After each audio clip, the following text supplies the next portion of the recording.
नाज़रीन, good morning ladies and gentleman. Eid है जनाब, और बड़े सगीर की रिवायत है कि दूसरे और तीसरे दिन की ईद फैमिलीज़ के साथ मनाई जाए, रिश्तेदारों में जाया जाए, ड्राइंग रूम की रौनकें बढ़ाई जाएँ।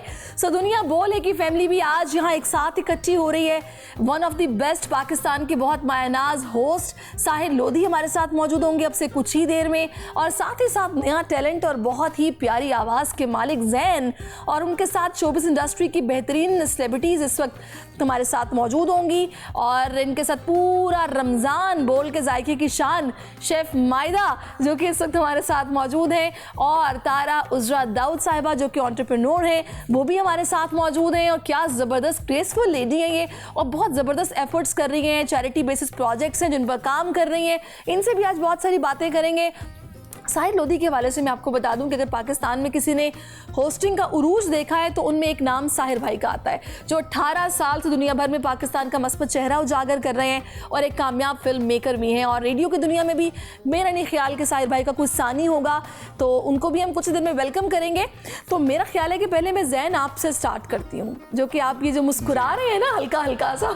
मैं इसलिए मुस्कुरा रहा हूँ, मुझे बहुत ज़्यादा अपनाइयत का एहसास हो रहा है, क्योंकि बोल is like family to me. और ये मैंने अपनी इतनी पिछले 10 साल में ईदें घर पे नहीं गुजारी जितनी यहाँ पे बिल्कुल ऐसा ही है। और आज कर लेकिन हम लोगों ने आपको पकड़ लिया कि भले ईद का दिन है, आपको आज हमारे साथ आज आप लोगों ने जो मुझे जाते जाते रोका, मैं अभी जा रहा था शीर खुरमा घर पे खाने, लेकिन आप लोगों ने मुझे बोला कि यार आज शीर खुरमा हमारे साथ खाइए। तो क्यों नहीं भाई, हमने बहुत सारे लवाज़िमात आपके लिए इंतज़ाम रखा हुआ है। देखिए उससे आगे देखिए, मीठा है, छोटी ईद मीठी ईद होती है, तो शीर खुरमा लाजमी नहीं है, मीठा बहुत कुछ है हमारे पास, आप फिक्र ना करें। अच्छा जी, अच्छा मुझे बताएं कि भाई ईद कैसी गुजारते हैं आप, यहाँ से जाके क्या करेंगे आप? अच्छा, मेरी ईद जो है वो घर का एक आपके ना हमेशा एक ट्रेडिशन होता है, घर वालों की कुछ चीज़ें होती हैं, डू एंड डोंट्स होते हैं जो आपको बचपन से सिखाए जाते हैं।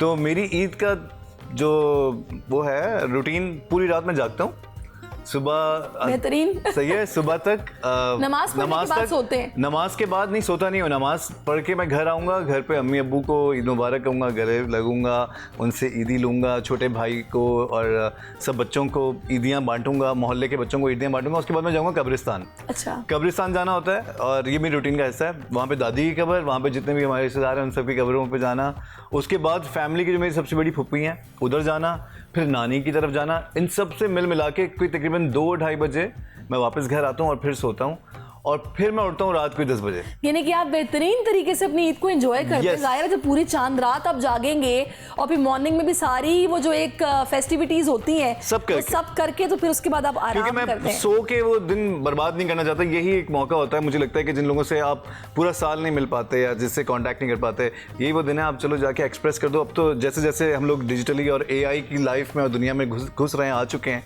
तो एक्सप्रेशंस और इमोशंस खत्म हो चुके हैं।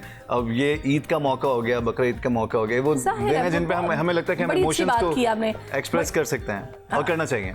लेकिन माशाल्लाह से जनाब हमारे जो ये ज़ैन है ये ना बहुत कुछ करते हैं, ये एक्टिंग भी कर लेते हैं, ये सिंगिंग भी कर लेते हैं, ये होस्टिंग भी कर लेते हैं, ये बहुत कुछ कर लेते हैं बहुत कुछ। जी, ज़ैन से हमने ये तो पूछ लिया कि उनका ईद का दिन कैसा गुजरता, लेकिन छुए छुए प्यारी आंखों से किसने नहीं सुना होगा। तो ऐसा इनका बेहतरीन वो सॉन्ग है, मैंने इनसे लाजमी पूछना है कि वो लोकेशन और उसके बारे में बड़ा हमने सुना है कि वहाँ पर ना कुछ अलग सा माहौल था, वो जगह कोई ढूंढ नहीं पाया, तो ये शूट कहाँ पर था, बहुत सारी बातें आपसे करनी है। लेकिन मैं अभी आऊंगी तारा की तरफ। Tara, how do you spend your Eid day?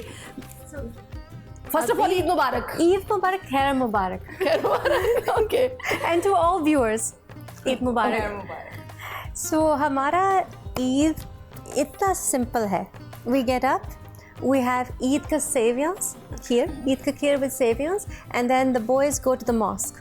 Wow. And then when they come back from prayers, we have Eid lunch.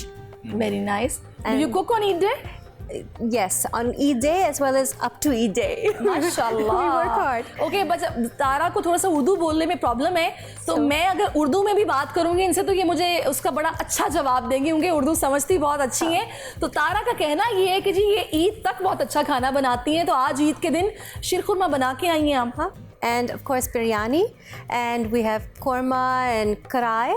But what I want to share is memories for bachpan ka memories. Okay. When I was little, we'd go to all the elder houses, and the elders would give things like one house would give candy, and we were all the kids. So he was Oh. like the Babu was his name, and he would be our candy uncle. You know? and everywhere we went, everybody gave us Eidi. Everybody, all the elders. So- it's not just one How elder. much Eid, you know, did you get today? So now we have to also give ourselves, but we get as well, and we get bigger amounts than those days. But yes, we get good meat. Good. Okay, very nice. अच्छा जी, मायदा ईद मुबारक। खैर मुबारक sir. मुझे ये बताइएगा कि आपका ईद का दिन, आज तो हमने आपको बुला लिया, हमने पूरा हाँ जी। रमजान मायदा से खाने सीखे हैं, रेसिपीज सीखी हैं, कैसी कैसी बनाते हैं और कौन कौन सी इनोवेशन लाई जा सकती है। आज हमने ईद के दिन में नहीं छोड़ा मायदा को। मुझे बताइएगा आपका ईद का दिन कैसा गुजरता है? अच्छा, पूरे महीने मैंने आप लोग को बना के खिलाया है। आज जो है वो मैं अपनी अम्मी के हाथ का खाना खाऊंगी, स्पेशली ईद वाले दिन। अच्छा सरिश, हमारी ईद पे ऐसा होता है कि कुछ ट्रेडिशनल रेसिपीज़ होती हैं जो कि हमारे ख़ानदानी हैं, वो बन रही होती हैं, जिसमें एक हमारा पुलाव है, बीफ पुलाव वो बनता है, शीर खुरमा जो क्या ट्रेडिशनल बात सबके है घरों जी, में क्या? बनता है, ठीक है, वो बनता है। हमने भी बनाना है, और- अभी आप फिक्र ना करें, हम भी हाँ बनाएंगे। जी, बिल्कुल बनाएंगे हम लोग भी इंशाल्लाह। अच्छा, ओके। और बस यही 2-3 चीज़ें हैं जो ट्रेडिशनल बनती हैं, और उसके साथ साथ फिर कुछ भी जो भी हमारा दिल चाहे तो वो हम बना लेते हैं। और वैसे तो हमारा ये होता है कि रिश्तेदारों के घर जाना बहुत ज़्यादा होता है, नमाज एक साथ सब लोग पढ़ते हैं, ठीक है, उसके बाद हर रिश्तेदार के घर किसी के साथ ब्रेकफास्ट हो रहा है, किसी के घर लंच हो रहा है, तो इस तरीके से हमारा ईद का दिन गुजरता है। वाओ, वेरी नाइस, जबरदस्त। चले जी, ये जाहिर है कि हम लोगों की एक कल्चर है, हमारी ये रिवायत है कि हम ईद के मौके पर सभी कोशिश करते हैं कि जितना हो सके गेट टुगेदर्स पहले से अपने प्लान की होती हैं, सब फ्रेंड्स को, कजन्स को, कि हम इकट्ठे होकर बैठें, हल्ला गुल्ला करें और इस फेस्टिवल को भरपूर तरीके से एंजॉय करें। आप नहीं बता रही हैं आपका दिन कैसा गुजरता देखिए, मेरा दिन ऐसे गुजरता है कि पहले तो मैं ऑफिस आ जाती हूँ, हाँ, वैसे तो हाँ, उसके बाद यहाँ से फ्री होने के बाद ना फर्स्ट डे हम लोगों ने खुद जाना होता है रिलेटिव्स के यहाँ, सेकंड डे हम बुलाते हैं, अच्छा, आप वो बोला सेकंड डे आप लोगों के यहाँ हम लोगों के यहाँ होता है, सही और है। थर्ड डे भी हम लोगों के यहाँ ये सब होते हैं। तो अच्छा। मेरा काफी दिन तो वैसे ईद पे किचन में गुजर जाता है। किचन दावत लेकिन है। मुझे आप बहुत खुशी सबसे अच्छा होती क्या है। पकाती हैं वैसे आप? ये भी मैं शीर खुरमा, पुलाव बहुत अच्छी बनाती हूँ, शीर खुरमा अच्छा बनाती हूँ, पुलाव कौन सा वाला? मैं मटन, बीफ, चिकन, तीनों पुलाव अच्छे बनाती हूँ। वाह।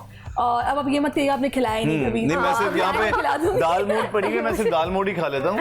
आप पुलाव की बातें कर रही हैं, हमारे पास दाल नहीं, मोठ हम है। अभी आपको सब खिलाएंगे, शेफ मायदा यहीं पे इन्होंने बहुत कुछ बनाना है। तो हम फ्लोर पे जाएंगे क्या? आपके बिल्कुल, वाले? क्यों नहीं बिल्कुल, जाएंगे और बिल्कुल। खाना भी बनाएंगे। क्या बात है। अच्छा चलिए, अब आते हैं जनाब, मुझे बताइएगा ज़ैन, वो कौन सी लोकेशन थी जहाँ पे आपने उस गाने को शूट किया था जो किसी को नहीं मिल पाई? वो मिलेगी भी नहीं, क्योंकि वो जो मेरा गाना था उसका एक ऑलरेडी वीडियो बन चुका था। अच्छा। वो जो शूट हुआ था वो शूट अच्छा नहीं हुआ था। अच्छा। तो मेरा उस डायरेक्टर के साथ जरा एक हम लोग डिस्प्यूट हो कुछ गया, clash हो गया क्लैश था। हो गया था। मैंने कहा भाई ये मुझे म्यूजिक वीडियो में चला ही नहीं सकता, ये मुझे दोबारा शूट करना है। तो उसने खैर उस चीज़ को लिंगर ऑन किया। आफ्टर कोई 8 से 9 महीने हो गए, और 8 से 9 महीने के बाद उसने कहा कि यार ओके, तुम्हें मैं सिर्फ कैमरामैन दे रहा हूँ और तुम जाओ और शूट कर लो जहाँ पे भी करना है। अच्छा, माइंड में सिर्फ एक लोकेशन आई कि यार बीच, सबसे सस्ता वीडियो और सबसे अच्छी एक लोकेशन नज़र आती है बीच, कि आप सही। बीच पे चले जाओ। तो मुझे पता चला कि मुबारक विलेज उस ज़माने में बहुत साफ़ सुथरा जगह था, मतलब बहुत ज़बरदस्त जगह थी, और वहाँ पे लोगों का रश नहीं था। तो मैंने कहा सही मुबारक विलेज शूट करते हैं। मैंने हाइस वगैरह अपनी सब चीज़ें सही। की और मॉडल को बिठा के हम लोग अच्छा, आई थिंक लोग गेस्ट नहीं कर पाए, वरना मुबारक मिले तो हर कोई जाता है। हर कोई जाता है। आगे असल सिचुएशन जो है ना वो अब है कि अच्छा, जिस तरह आपको नजर आता है ना, मैं यहाँ पे कभी इस कोने पे प्रोमो शूट कर लेता हूँ, फिर मुझे नजर आता है नहीं यार ये दीवार ज़्यादा अच्छी लग रही है, मैं यहाँ पे शूट कर लेता हूँ। तो उसी तरीके से उस दिन भी हुआ था। हम मुबारक विलेज पहुँचने वाले थे, तो वहाँ पे पुलिस की एक चौकी थी और वहाँ पे पुलिस की मोबाइल्स खड़ी थी। उन्होंने मुझे आगे जाने से रोक दिया। उन्होंने कहा आगे डकैत आ चुके हैं, हम लोग अच्छा। कोई ना वो चल रहा है, मुकाबला चल रहा है अच्छा। डकैत के साथ, तो आगे नहीं जा सकते आप। मैंने कहा आप क्यों नहीं जा सकते? 9 महीने बाद तो मुझे वीडियो करने का मौका मिला है, मुझे तो वीडियो शूट करनी है हर हाल में। उन्होंने कहा नहीं सॉरी आप नहीं जा सकते। अब मैं इधर उधर देखूं, इधर उधर किया तो मुझे दूर नजर आया एक पोल्ट्री फार्म, अच्छा, मुर्गियों का, अच्छा, और वो था खाली। खाली। अब मेरे अंदर का वो आर्टिस्टिक और वो क्रिएटिव इंसान जागा। मैंने कहा यार ये अगर मैं इस तरह से शूट करवा लूँ ना तो ये बहुत अच्छा निकल आएगा, सही। क्योंकि शूट तो उसी दिन होना था चाहे कुछ भी हो जाए। सही। मैं उस जगह पे गया, उस जगह को देखा, मैं क्या हो जाएगा, मॉडल को बुलाया अंदर पोल्ट्री फार्म में? पोल्ट्री फार्म में।